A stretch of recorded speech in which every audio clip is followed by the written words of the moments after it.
as Whitaker now emerges for the 5th defense of his IBF championship, the 3rd defense of his WBC title, and a chance to take over the WBA crown and unify this division.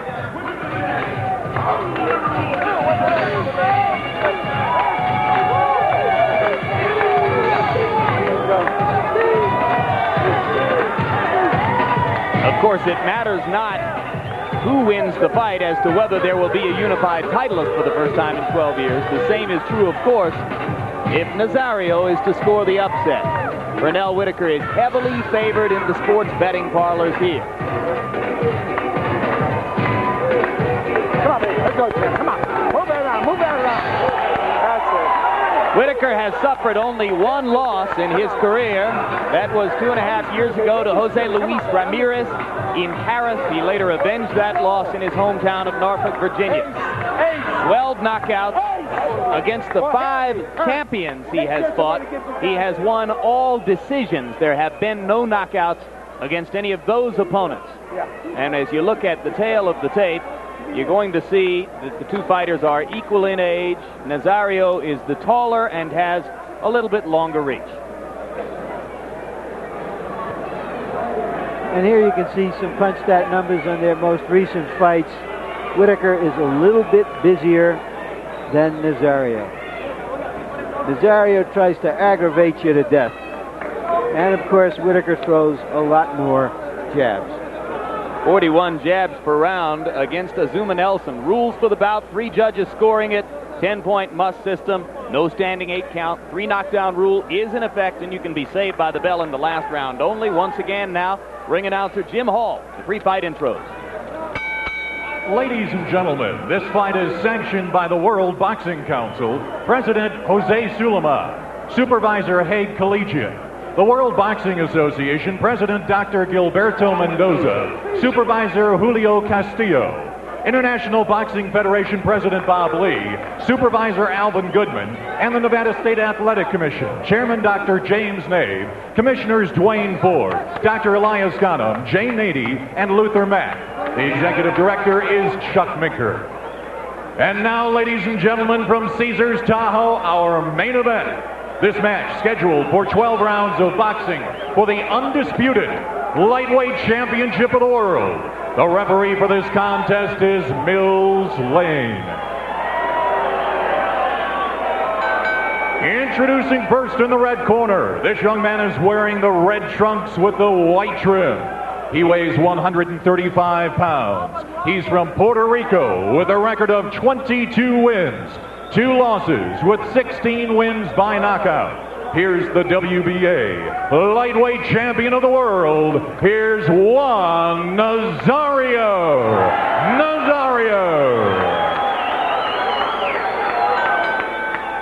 And now, fighting out of the blue corner, this young man is wearing the black trunks with the red trim. He weighs 135 pounds. He fights out of Norfolk, Virginia, with a record of 22 wins, 1 loss with 12 wins by knockout. Here's the IBF and WBC lightweight champion of the world. Here's Pernell Sweet Pea Whitaker.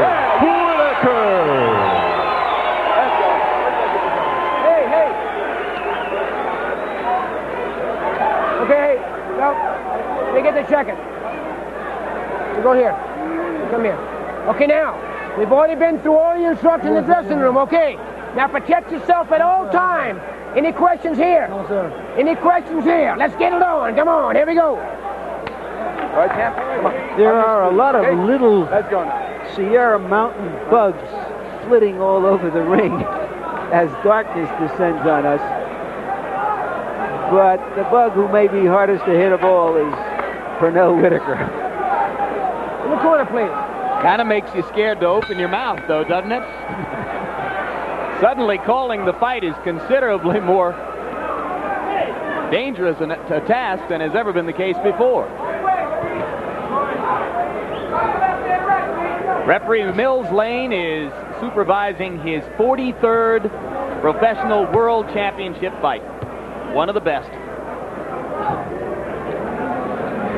You will see a lot of reaching by Nasario because of the hand speed and foot speed of Pernell Whitaker. Whitaker is not moving as much now. He's trying to preserve that strength and energy. What he's doing now is trying to pick his shots and seeing what Nasario is vulnerable to. He knows a lot of head feints, body feints, keeping that jab in his face.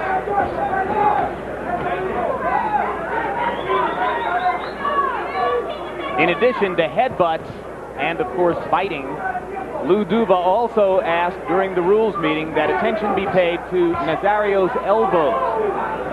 Duva contends that Nasario has been known to crack his opponents across the chin with the elbows. That would not be the case, and I can almost guarantee you that if Whitaker boxes, stays on the outside, keep his man's turning, and uses hand and foot speed, he should not allow Nasario to get that close to him. Yeah, if it happens, it usually happens inside on the ropes.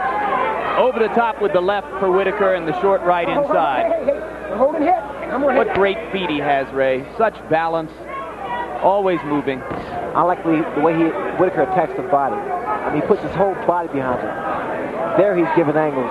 And he's making it very difficult for Nasario to get set.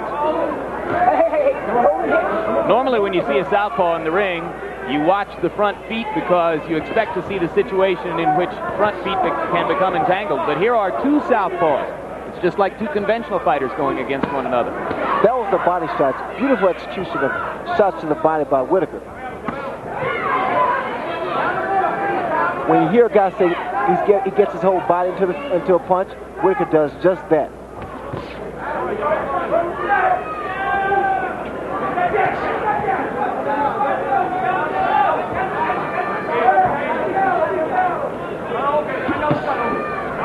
Get off that neck. Hey, hold your head. Come on.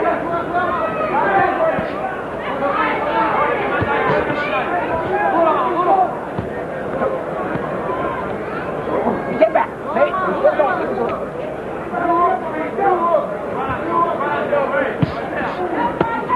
Hit him up. Come on, Pete.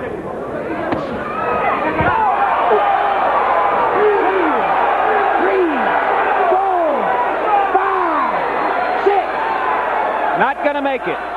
6, 7, 8, 9. Not gonna make it. 10. This is a first round knockout for Brunel Whitaker. It was a punch, obviously, that caused a delayed reaction.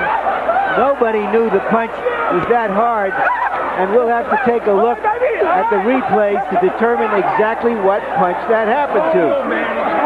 That caused that effect. Third first-round knockout of Brunel's career, but as I pointed out, he never knocked out a champion fighter before. It's almost like a delayed opening of a parachute after a guy jumps out of a plane. And Nasario's still down. What happened? Yeah, Nasario's still down, Larry. Sorry to interrupt.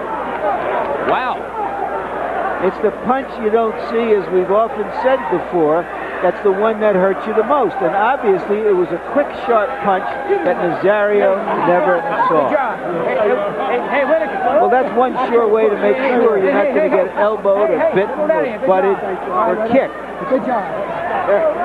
Hold on, man. What I see in Brunel Whitaker, he's getting stronger, more confident, and the thing about it, he's going to be tough to beat.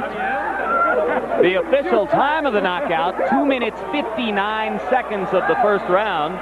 So Whitaker used the entire round to scope out his opponent before landing the blow that did the damage. He had scored over the top with a couple of left hands flush on the jaw, but they didn't put Nasario down. Let's take a look at a replay and see what happened. The whole time, Brunel Whitaker had control. I mean, he worked the body of Nasario. He laid back, a lot of feints, and come with that beautiful overhand left. It was almost like a delayed reaction. It came so sharp, so quick. And here we have another angle. It was a body shot first that led up to that. And Whitaker taking his time, setting his man up, and counter with that overhand left hand. Beautiful shot. Right on the jaw. You saw Nasario drop his right hand to make it possible, too. And again, Jim, the devastation of that punch, you see here, once again, when he lands the punch, there's like a delay, and then Nasario goes down. Whitaker got his whole body behind that punch. So now he'll get to wear 3 belts. And the first lightweight to do so in 12 years. Here are the quickest knockouts in the history of lightweight title defenses, and this 2-minute 59-second job is not in the same statistical league with some of the others that you're seeing here, but it makes its mark, getting into the top 10 quickest knockouts in lightweight title fights. And right now, let's go up and hear the official particulars from Jim Hall. Ladies and gentlemen, this fight ends at 2:59 of the first round here at Caesars Tahoe. Winner by knockout and the undisputed lightweight champion of the world, Pernell Sweet Pea Whitaker.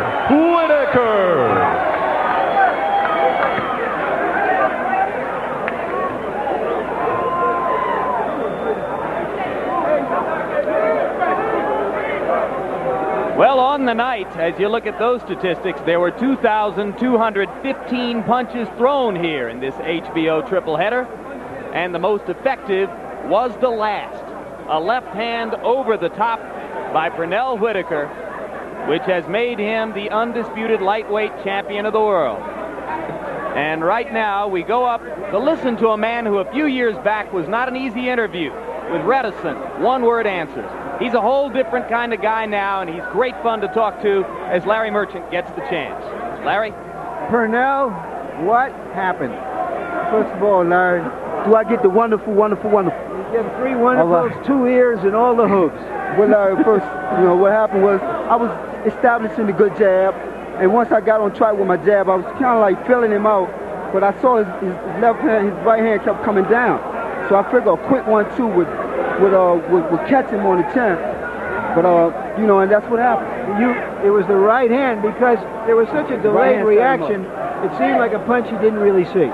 He didn't see it because, I worked hard, and I worked on that, blinding him with the jab, and all, and it was wonderful. I can't believe it. Now, you don't look big enough to wear 3 belts. How do you feel about having 3 belts? It's wonderful, and first of all, without the help of my family back home, Vaughn, Dominic, and Pernell, they believed in me, and they told me to watch the headbutts and elbows. Daddy did it. And second of all, I'd like to say hello to everybody back home. We did it. Happy birthday, Lil Floyd, and happy 20 plus. Well, we want you to enjoy this, and obviously you will. But let me ask you this. What is in store now for Pernell Whitaker? Everybody talks about Taylor fighting Chavez and Camacho fighting Chavez, big money fights. Why don't you get in on that? Where's the big money fight for you? Of course, the biggest challenge for me right now is the Sugar Ray Leonard basketball game I have August 29th. I want him to know, just like I hit with that right hand, that's how good my basketball game is. But I want to say that I'm the type of fighter that hasn't chased anyone. I fought the best. Now it's time for the best to start wanting to fight Pernell Whitaker. Yes, we want Chavez, but that's all right. Chavez is the fight. Camacho, you got all sorts of champions up there. I mean, I speculated that you and Chavez and Taylor and Camacho could be to the 90s what Ray Leonard and Hagler and Hearns and Duran were the 80s. So I want to see you in on it, but you don't seem as eager to be in on it as I do. Well, I let things come to me, Larry. Just like all good things come to those who wait, I let it come to me, and everybody across the country have seen what happened tonight. Now they just let the people decide who they want to see fight between Pernell Whitaker or who. And I plug Sugar Ray Leonard, the basketball game with Sugar Ray Leonard. I'm very serious about it. People are home waiting for that to happen. I'll be home August 29th. Okay, before we get to your jump shot, move over quickly. What is next for Pernell Whitaker? Well, I think, Larry, he fits in. He can go either way. He can go to 40. He can stay at 35. I would like to give the winner of Tony Lopez and Jorge Paez a shot at his lightweight title. I would like to step up and fight Chavez. We'll fight for 40 pounds. We'll fight anybody at all. He's flexible around there. We can go either way. We're ready to fight a top fight for HBO. Right after a knockout like this, I guess you feel you can take on the world. Right now, I feel good about it. I still don't believe it. I want my family to know I'll be home. We're going to Washington, D.C. to the zoo. Okay. Thank you very much, Pernell. Now back to ringside. Well, you